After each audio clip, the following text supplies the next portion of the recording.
What is going on, guys? We should be live. Welcome to the Time Teller.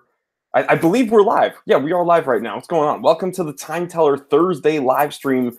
Today's going to be pretty fun because we're going to do some screen sharing again. Now that I kind of figured out how to do it last week, I figured these Thursday live streams would be cool to kind of incorporate that. So let's see who's in here right now.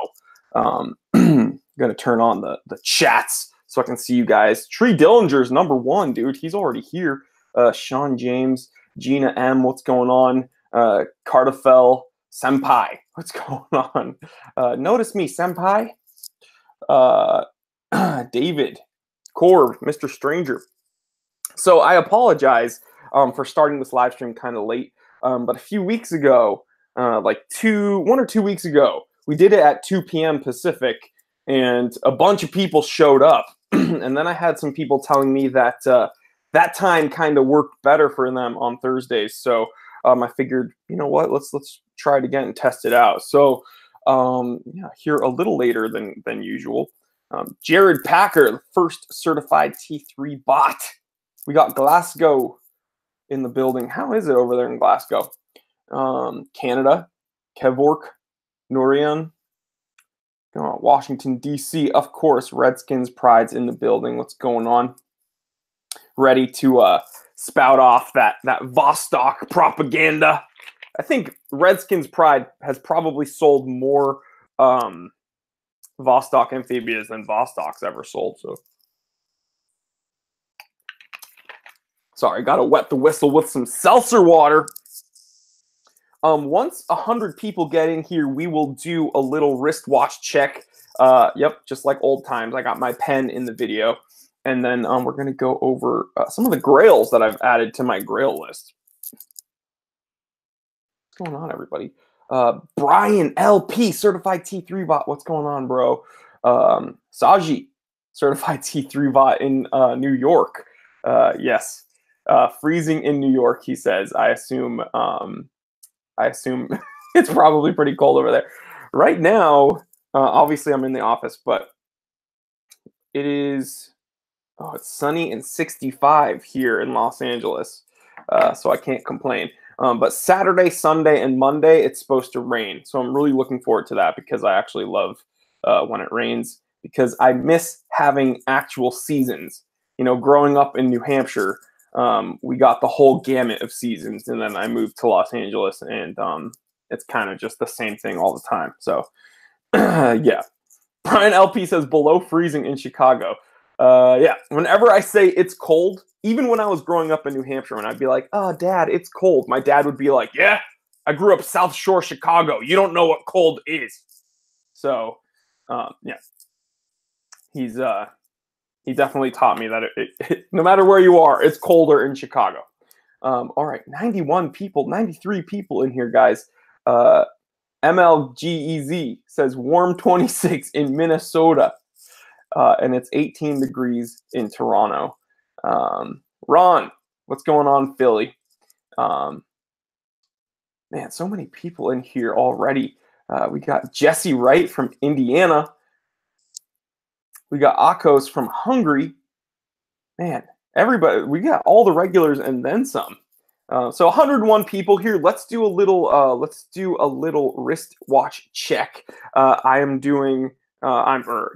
currently wearing my vintage Omega Seamaster. Don't ask me the reference number on this because it is like 1 million characters long, and I have it written down, and it's in a bunch of my videos. It's the ST38 something. I know that's not helpful at all, but what are you guys wearing? Let me know. I want to hear about what you guys are wearing.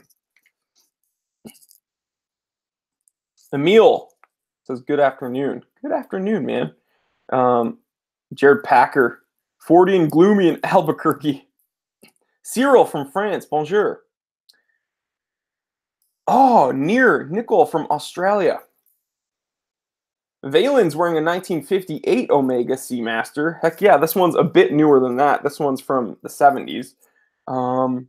Sean is wearing a Rolex 5500 Air King. Azad is wearing the Zenith El Primero 1969 Open Heart. Beautiful watch. Redskins Pride's wearing a Vostok Amphibia, obviously. Jamie's wearing an Alpinist. Amr Malik is wearing a Sea Dweller 43. Philip is wearing a Casio Edifice chronograph. We've got a few TAC 178s wearing an Alpinist also. Everyone's wearing an Alpinist, man. B-Face 1OG's wearing a Seiko Transocean in Torrance, California. Perfect. You're over there by the ocean in Torrance. You know what? I love the Mitsuya market over there. It's like way better than the one in Culver City or the one. I mean, there's a few, but the one in Torrance is awesome. I might go there this weekend. We'll meet up. Useful Review says, can you talk about how the Alpinist is overrated and overpriced? How about we talk about why I'm going to block you right now? You're officially perma-banned. Man, such a bummer. Gina's wearing a Tissot PR100 Ladies Chic in black. Nice. Cray's wearing an Oris Big Crown Pointer Date. Very cool. Alan coming in with the win. Seiko Tuna SBBN 033. I prefer the 031, but the 033 is still amazing. Heck yeah, man. Way to represent the Tuna fam. In Soviet Russia, Vostok Amphibia, where are you? All right, guys. So, Useful Reviews. Did I say something false? I can't hear you, dude. You're blocked. Anyway, okay. So we've done the little wristwatch check. Let's go over kind of the update of my Grail list. I'm not going to do the whole Grail list because that would probably take up hours and hours and hours and hours and hours. So I figured we can do this in kind of 5 watch installments. So many people are still going over their wristwatches. You can keep talking about it. Brent's wearing a Seiko Pogue. Mike's wearing a DS Action Diver in titanium. Manuel is wearing a Glycine Airman GMT. Okay, so we're going to start the screen sharing process. I'm going to try to figure out how to do this as effectively as possible. Please forgive me, guys. I'm not that technologically savvy just yet. But let's go ahead and look at the first watch that's on my Grail list. And let's see. Go ahead and take a look. Okay, guys. So let me know if you guys are seeing this or not seeing this, because again, I have no idea how to use my computer. But this is a vintage Vacheron Constantin chronograph. This one is reference number 4178. And it was actually produced from like the 1940s all the way into the 60s. There was some iteration of this chronograph being made. And I've always told you guys that I'm a sucker for blue hands on a light colored dial. And I've also told you that I'm a sucker for Vacheron Constantin. As far as the Holy Trinity goes, Vacheron is king. Not a huge AP guy, not a huge Patek guy. But for some reason, Vacheron has always just stood out to me. And this 4178 is just absolutely gorgeous. It's actually powered by a Valjoux movement. But if you look at those beautiful blued hands, there's just enough texturing on those subdials. You know, there's some things going on when you look at the applied indexes. There's enough dynamic, but it doesn't take away from the cleanliness of the watch. So just an absolutely beautiful watch. Unfortunately, the one in this picture auctioned for like 33,000 euros. So definitely on the Grail list for me there. Yeah.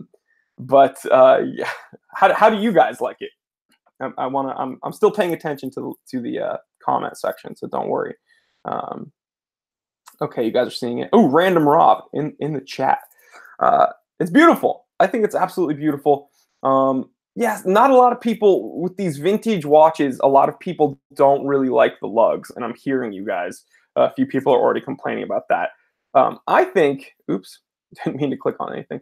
I think that it kind of is a sign of the times. A lot of these watches were doing these kind of hyper stylized lugs. If you guys saw my video yesterday, the episode I uploaded, I was recommending sub $1,000 automatic chronographs. And the first one I recommended was the Tissot Heritage 1948 chronograph. And again, kind of a sign of the times, it had these stylized, fancy lugs. And so, again, a lot of really fancy companies back then were doing that. And I know, love-hate thing. Okay, let's look at the next watch on my list. And this one is probably the funkiest watch. Again, let me know if you guys are seeing it. This is not a tank. I guess you could argue it's some iteration of a tank, but it's a Cartier Century Dual Time, okay? Now, Cartier is still offering the Century, but not in the Dual Time, I believe. Now, what makes this watch so special? Well, again, I am a sucker for rectangular and square watches. As you guys know, I love the JLC Reverso. I'm a huge fan of the Cartier tank, just the quintessential dress watch, in my opinion. So, okay, this one has a dual time function. Big deal, right? Well, as you can see, there's two crowns here because this watch actually has two hand wind movements, okay? Two separate movements. So if you took a knife and cut it right at the Cartier signage, you'd actually have two watches, which is crazy. Obviously, only offered in precious metal, I believe. This one is actually from 1990, which is crazy because it actually looks quite modern. And of course, 1990 isn't that long ago. It's almost my age. I'm a year older than this watch in this picture, but yeah, I'd absolutely love this watch. I'd like to see Cartier offer it again in the dual time. I don't know if they still do or not. I was just looking at their catalog and I didn't see it, so I don't think they have it anymore. But nevertheless, very cool watch. Definitely on my Grail list. Even the ones that they offer right now without dual time are very, very, very, very expensive. So I can only imagine this one, you know, is at least a 5-figure watch for sure. Okay, let's go on to the next one. Boom. Everybody knows about this. I don't really need to spend too much time talking about this watch. Rolex 1016, man, the Explorer. As you guys know, I have the Rolex Explorer 2 16570. Just, I figured, like, you gotta have this one if you're a Rolex fan, right? 36 millimeters, super tough watch. Looks great on the bracelet, but I think it should definitely be put on a NATO strap. Man, look at those indexes, the 3, the 6, and the 9. It's got a little bit of that puffy patina there. Just an absolutely gorgeous watch. Again, I don't really need to spend too much time talking about it, but what do you guys think? Let me jump back on here so that I can show you guys. Where am I? There I am. Before we move on to the other ones, let's look at what you guys are saying in the comments section.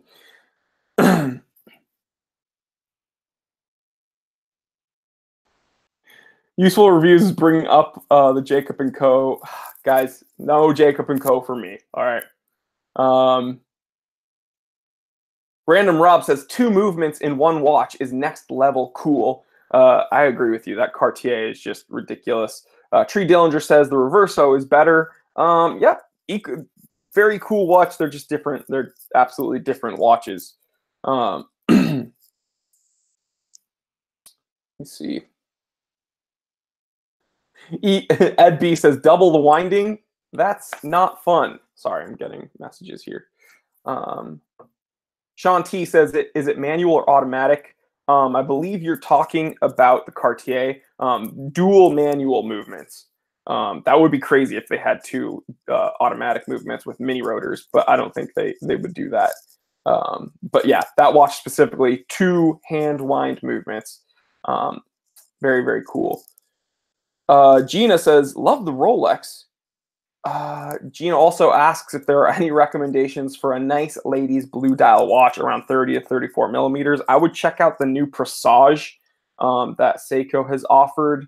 I know they have a few different colors, and I know they actually just had a red one too, which I understand is not blue, but I believe they have kind of a cocktail time one, which is kind of the icy blue one. So definitely check it out. Kevin says, God, you're just a kid. Way to make me feel old, man.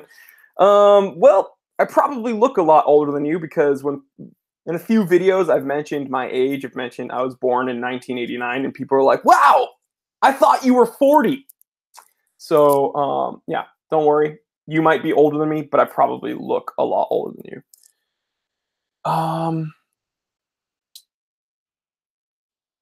just reading more comments, guys. Sean T says, manual is the way to go. Dean says, very simple and elegant, but kind of rugged looking too. Exactly. The 1016, when we're talking about Rolex field watches, that is the Rolex field watch. Like, I know my Explorer 2 is technically a field watch of theirs, and it does have a really cool complication.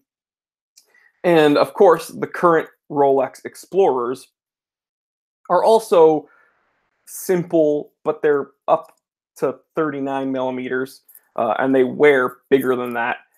So honestly, I think the 36 millimeter sizing is the way to go, especially when you put it on a NATO strap. Man, so tough.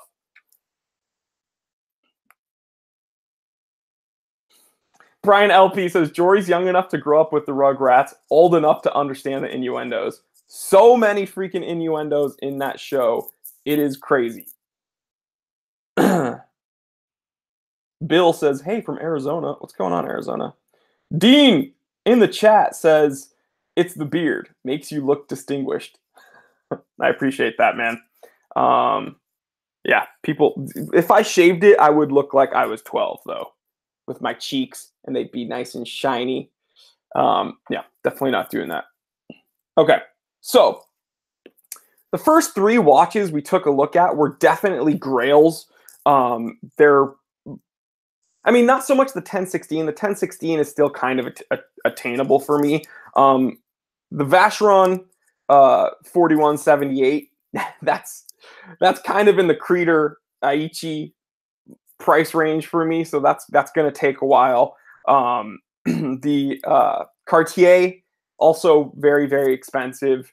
The 1016, while it's super expensive, that's probably the most attainable so far. These next two watches I'm going to show you, I put them on my list. They're not necessarily Grails because these next two, they're more so on the list of watches that I want to get.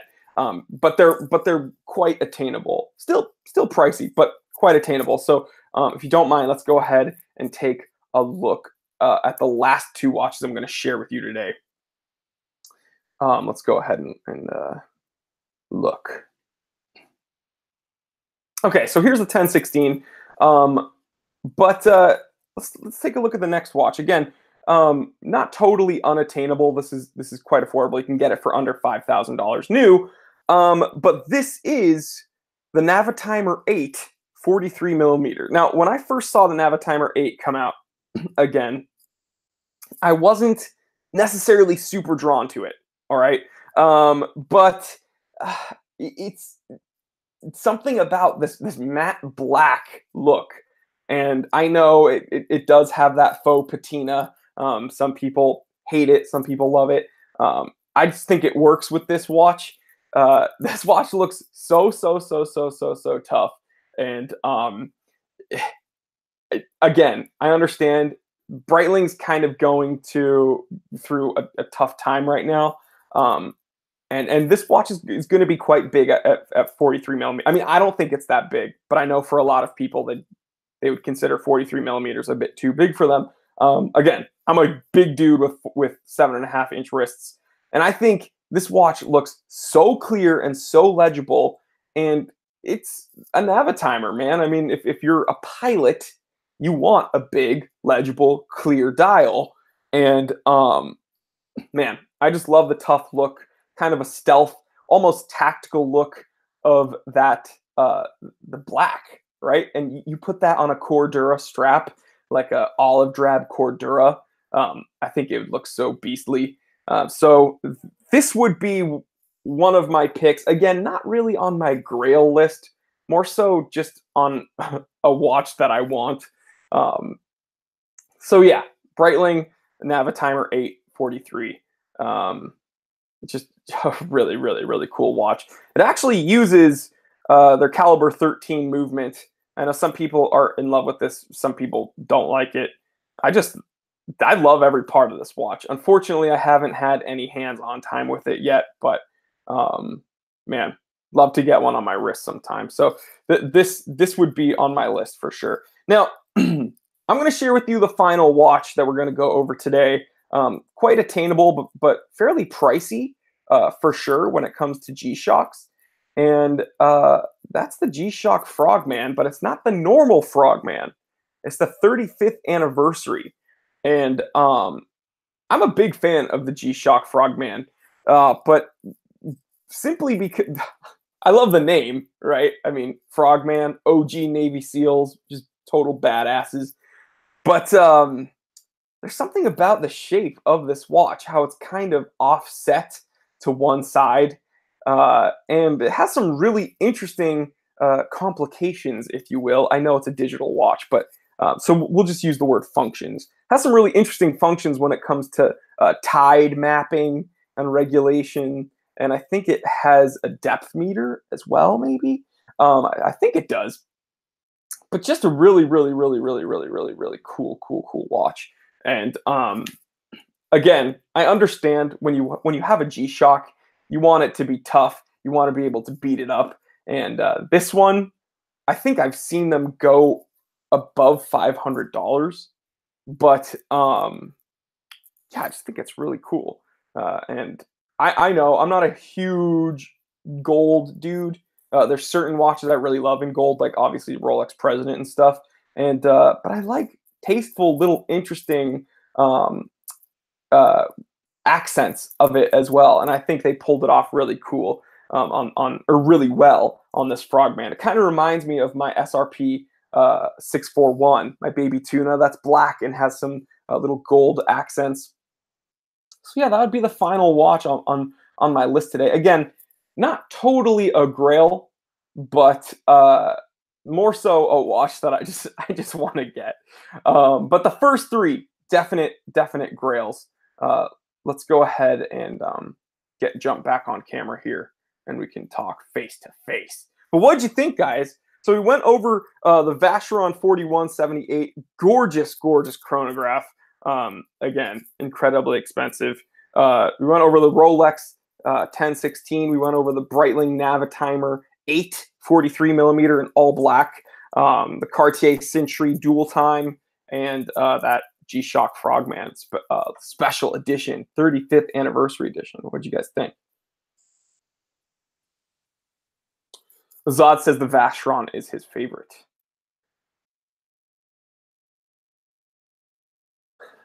William says, you have a good size wrist for this. Some of us, it would look like a spare tire for a scooter.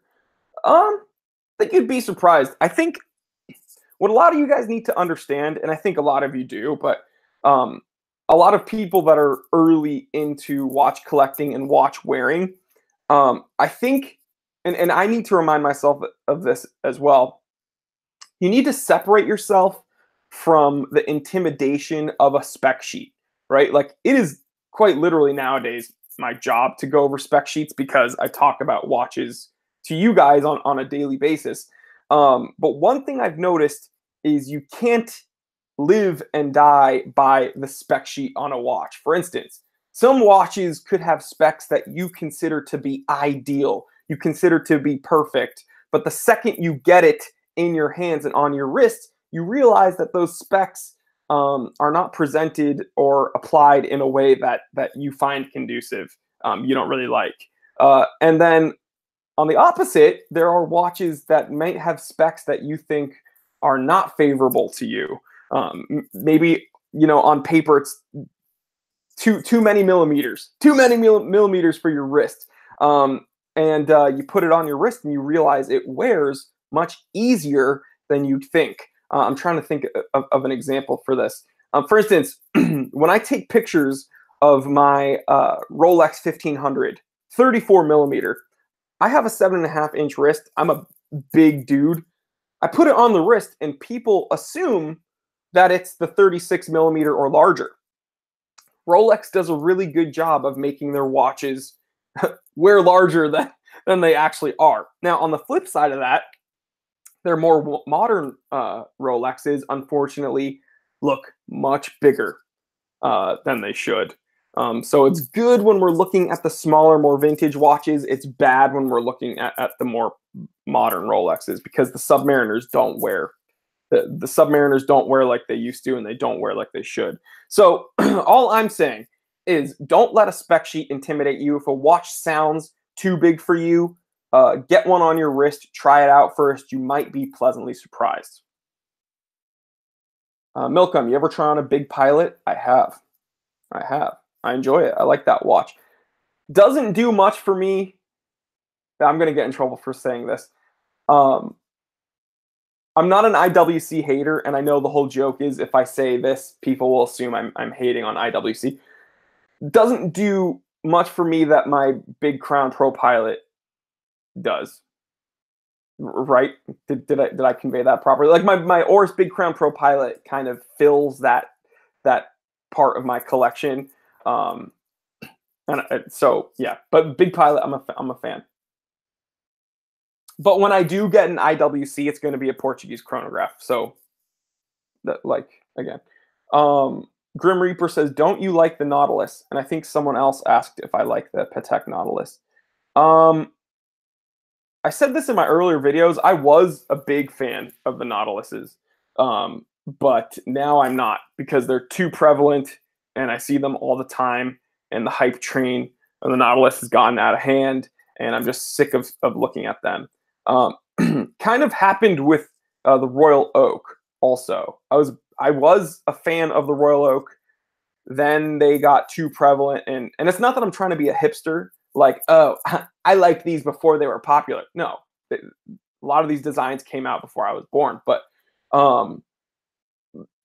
I just see them too much when I'm looking at watches and on Instagram in the watch community. What I will say is the Royal Oak, not the offshore, not the chronograph, the simple, plain Jane Royal Oaks, they are warming up. I'm warming up to them again. They're coming back to me.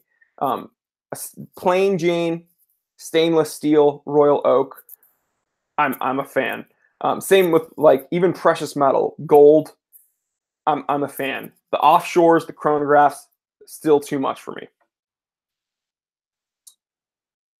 This is Taco says your haircut says the opposite, Jory. Spelled incorrectly, opposite. It's weird that a haircut could say that you are something. What does my beard say? That I'm better than you. I'm kidding. Someone says that they love my glasses. Thank you, Warby Parker. Guys, hear me out. There's 161 people in here. I'm going to try to do something for you guys. No guarantees because I'm not like all that powerful on the internet. I get so many people complimenting me on Warby Parker or on my glasses that I'm going to try to contact Warby Parker again. I'm going to have to talk to one of their marketing people. I'm going to try to figure out how to get a hold of them. But I want to see if I can get like a coupon code for you guys. Now, the thing is these watches, these glasses are already like ridiculously affordable. That's why I buy them. I got lenses and frames for like under $100, so it's just crazy. But it would be cool if I could get some type of coupon for you guys because like I probably get more compliments on my glasses than I do about my watches. So it'd be crazy if I could do that. Ray Q says your beard says new brawny paper towel guy. William Hill says your beard says oi, I'm Jewish. It's true, I am, and pretty much once a day at least Someone online has to remind me that I'm Jewish, but I'm proud of it. So that's not a diss to me. In fact, yesterday, I got another comment that said, "You are a Jew." It's true. uh,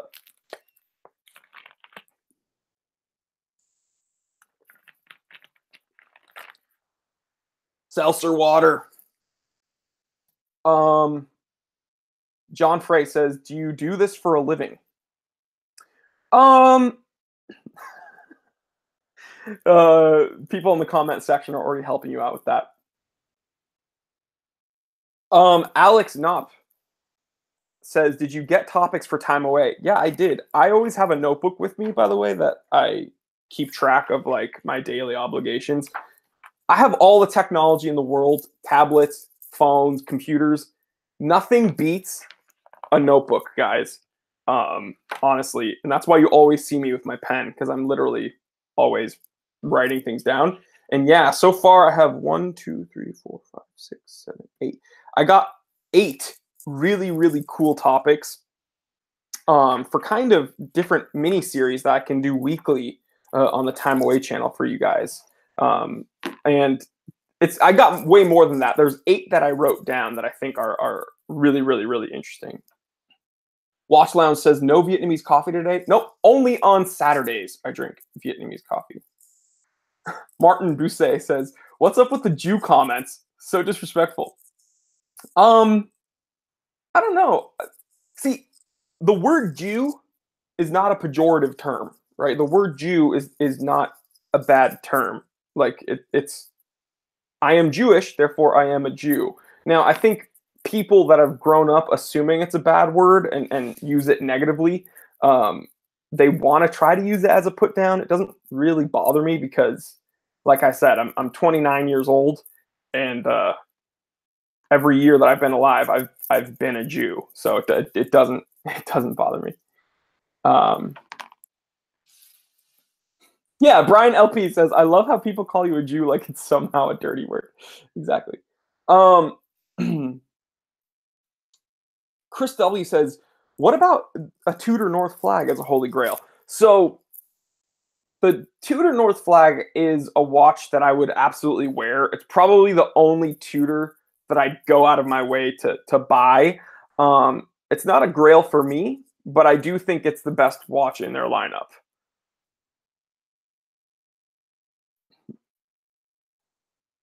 Gentleman 1147 says, "Can you speak Hebrew and is it hard to learn?" Not super hard to learn, but I also went to Hebrew school for the whole beginning part of my life. So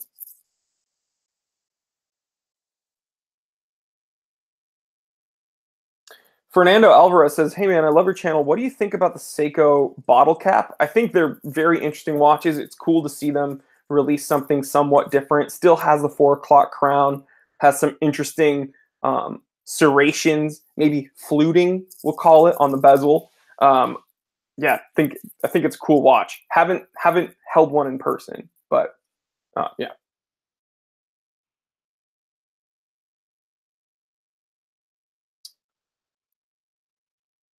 I'm reading comments, guys. Reading comments.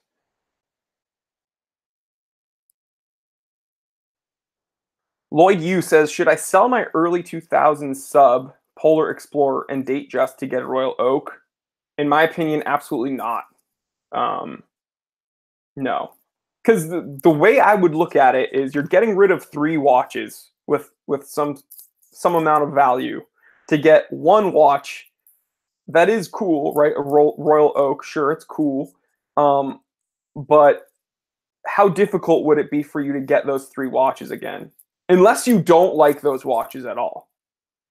Like, I could sell a couple watches to get a Royal Oak right now too. I wouldn't do it, but personally, it's because the enjoyment I get from my watches outweighs the enjoyment I think I would get from a Royal Oak.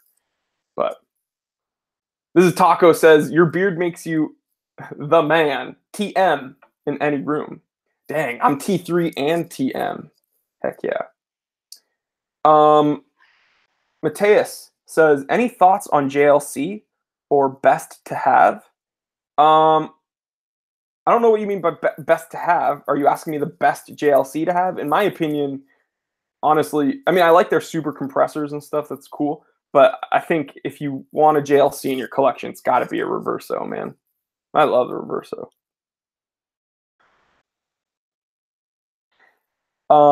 ARSK Ape says, how many watches do you typically buy a year?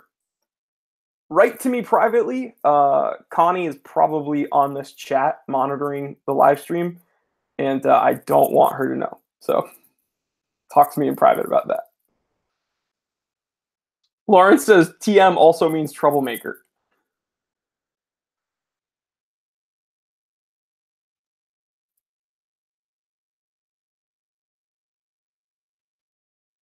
John Blue says, where did you get the watch print on the wall behind you? So everybody wants to know what watch this is.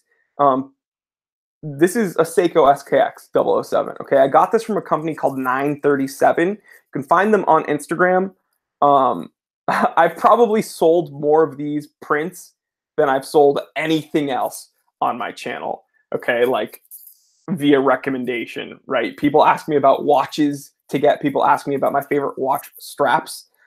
I think via recommendation, I've sold more of these prints for that company than anything else.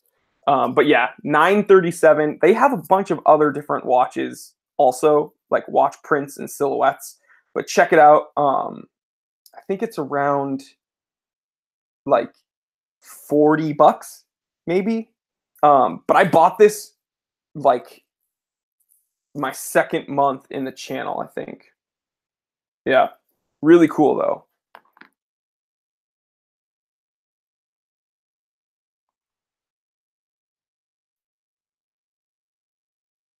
Elliot Trent, he does have an Explorer 1.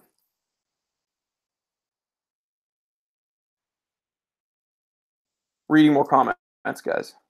Chuck says, I don't get the Royal Oak thing. Yeah, different strokes for different folks, man. Like, there's watches that I love that people don't understand as well. So, Milcom, can you show us your watch storage, Jory? Yeah, I probably gonna make a little series about like storing watches and that type of thing. I can't now because I'm in the office, but when I like, maybe I'll bring my camera over to and do something about how I keep my watches and protect them.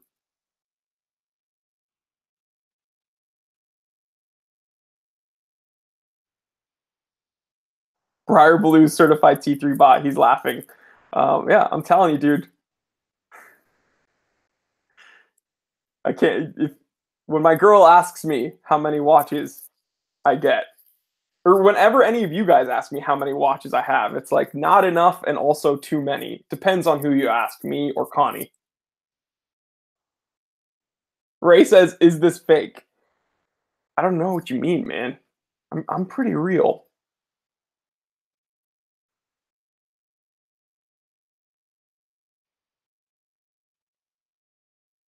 Martin says, "Do you think a Seiko Pogue reissue is likely in 2019?" Well, they've clearly kept some of the aesthetic with some of their Seiko 5 open hearts. They have like the same case, very similar dial and bezel, although it's not a chronograph. I can't begin to anticipate if they bring that back. I know there's a huge, almost cultish following for the Royal Oak, so maybe, who knows? Don't get your hopes up for like a reissue of that or the Alpinist or anything else. So, yeah.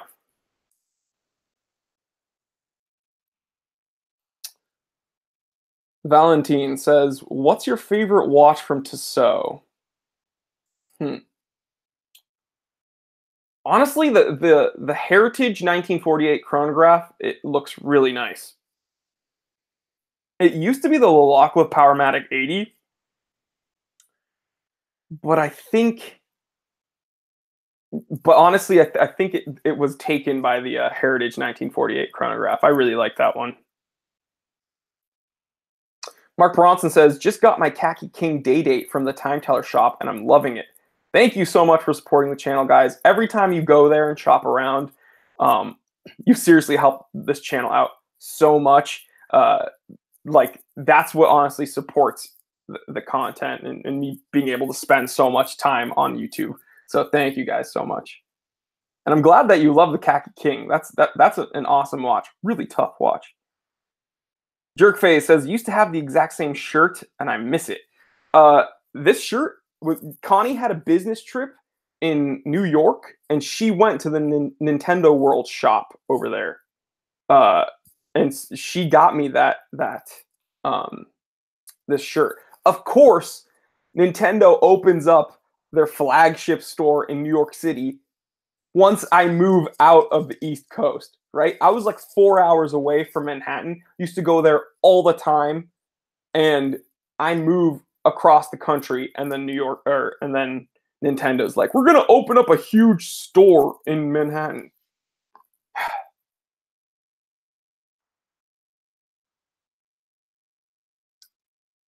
Rourke says, was she consulting on said trip? No, I'm the consultant. Jerkface says, actually, mine didn't say New York. Yeah.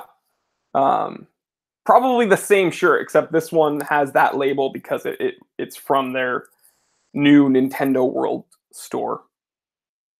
Keith says, greetings, T3. Didn't mean to be late. It's all good, dude. We're kind of doing, after we go over the topic on the Thursday live stream, I hang out and I answer questions for you guys.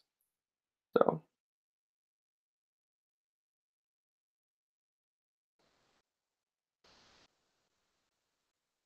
Sir Reginald Pennybottom says, on behalf of Her Majesty the Queen, has your Grand Seiko 3180 ever been serviced? And if so, by who? It has not been serviced while I've owned it. It's been serviced in the past. I'm the current owner, and I have not had it serviced yet. So, and I'm actually not positive. I'd have to get back to you about who serviced it last time.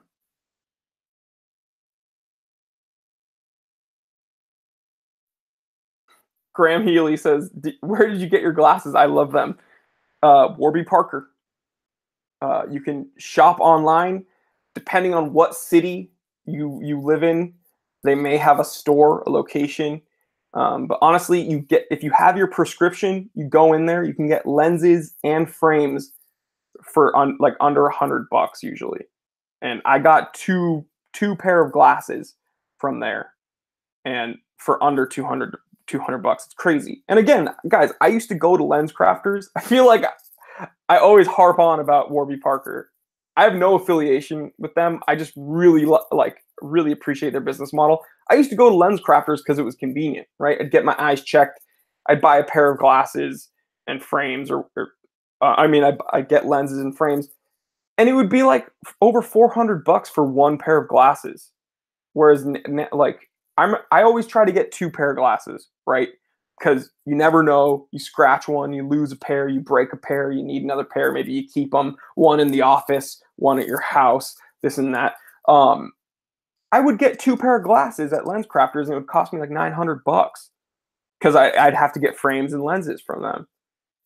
Warby Parker, I get lens, frames, two pair. They're under $200. It's honestly a no-brainer. So again, I get so many questions on this company. I would love to try to get in contact with them and see if I can get a coupon code for my viewers. That'd be awesome. William Hill, can you use your health savings account debit card? I use Glasses USA. I'm not sure. I know I used to use like AAA, like my AAA card at Lens Crafters, but it wouldn't help out all that much. So yeah, I don't know. John Frey, have you ever checked out Bucherer? Yes, I bought my dad a Carl F. Bucherer Monero date because one of his favorite movies is John Wick. I'm convinced my dad is John Wick. He loves John Wick. John Wick wears a Carl F. Bucherer Monero date. I found out, I bought that watch and got it for my dad. I've done a review on it, actually. So check out on my channel, reviewing John Wick's watch. I think that's the title, reviewing John Wick's watch. Check that out. Check it out.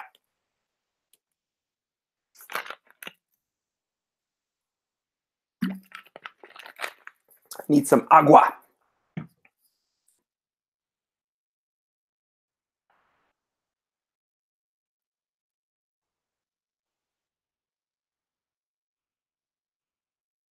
Reading more glasses, man. Or reading more glasses. Reading more comments, and most of the comments are about glasses right now.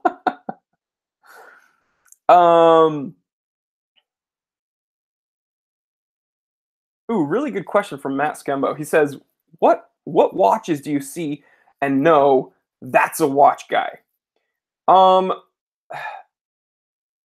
it's hard. So okay, I live in Los Angeles, which is a big city, obviously, and no matter where you go, if you're in a city and there's a diverse group of people, you'll probably see the same thing. I see a whole lot of Submariners. Okay, I see Submariners everywhere. A couple of years back, like 5 years ago, Panerai was like the thing. You'd see Panerai everywhere. So I remember specifically, I was in a meeting. This was 3 years ago.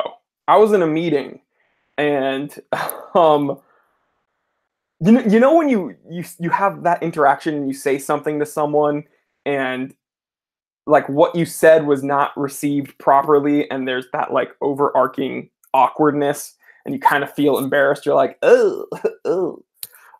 I was I was in a meeting with this gentleman, and he had a Submariner no date. It was current or fairly modern. It wasn't vintage by any means. And we were talking, and I was like, "Hey, man, is that a sub?" And he was like, "A sub, like for lunch?" And I was like, I thought he was joking, so I was like, "No, your sub. It's nice." And he was like, "What?" And I realized he had no idea what I was talking about. And I was like, "Oh, you're Submariner." And he was like, "Hmm?" And I was like, "Oh gosh, this guy doesn't know." Like even when I said Submariner, like not even the abbreviation, he doesn't know what I was talking about. I was like, "Oh, your wristwatch. I like wristwatches." And he was like, "Oh yeah, it was a gift." And so I was like, uh. So what I'm trying to say is you can't really bank on the fact that people know or care about what they're wearing. But usually, any vintage piece, if someone has anything vintage, they usually know what they're wearing. I think I saw someone wearing a Pogue, and I was like, okay, this guy knows what he's doing. Um, I saw someone wearing, let's see, also an Explorer. I feel like if a lot of Rolex's sports watches, like they're divers. I mean, if you see people wearing them, oftentimes you can't really bank on the fact that they know or care about it. It's just like, "Hey, it looks like a Submariner. It looks like a Rolex. I'm gonna get a Rolex that looks like a Rolex." But I saw someone wearing an Explorer, and if I see them wearing an Explorer, often I'm like, okay, this guy probably knows. Um, Even a lot of Seikos though. Like if I see you wearing an Alpinist, you probably know what you're doing. Um, I definitely, if you, yeah. Um, and dude, I can't tell you, I'm very lucky. I have people. I'm not trying to brag, but I have people now coming up to me in person sometimes, and they'll show me that they're wearing an Orient Bambino. And I think a Bambino is definitely an enthusiast's watch for sure. I don't know if Orient could have anticipated that, but I think the Bambino is definitely an enthusiast's watch nowadays. So yeah, but unfortunately, if someone's wearing a watch, you can't really anticipate or bank on the fact that they even care about it. So yeah, Mr. Stranger says, T3, do you ever collect to get certain watch movements? If so, or if not, or if so, what are some of your favorite movements? Honestly, dude, Salida SW200, like that base of movement is great. That's a really solid movement in my opinion. By the way, I don't collect movements. I don't care about like needing to have certain movements. But as I've said before, I'm a bigger fan of Salida than I am ETA. Milcom says Seiko tunas aren't for casuals. I agree with you there.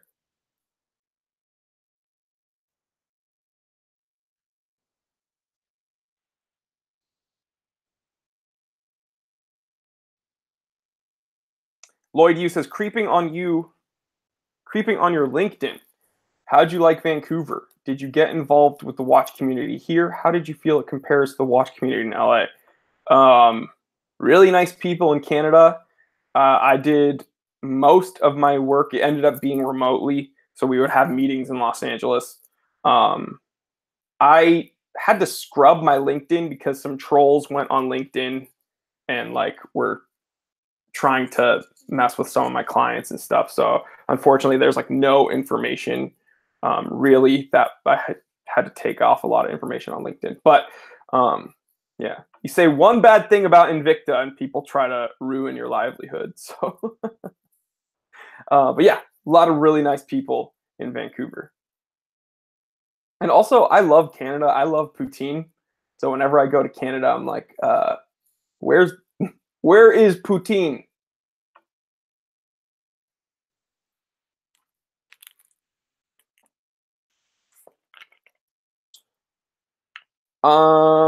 Thanks, Mr. Strange says, thanks, just wondering, looking to get a micro rotor in the collection, only a handful of brands have them. Look at the Universal micro rotor. I think that's what it was called. Universal was one of the first people to implement a legit micro rotor. Might be a little pricey, but you can try to find one there.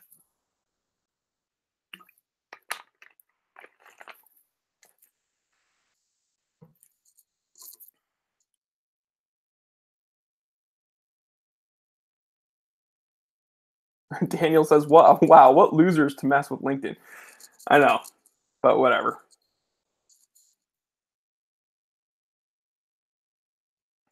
But yeah, guys, thanks so much for hanging out with me today.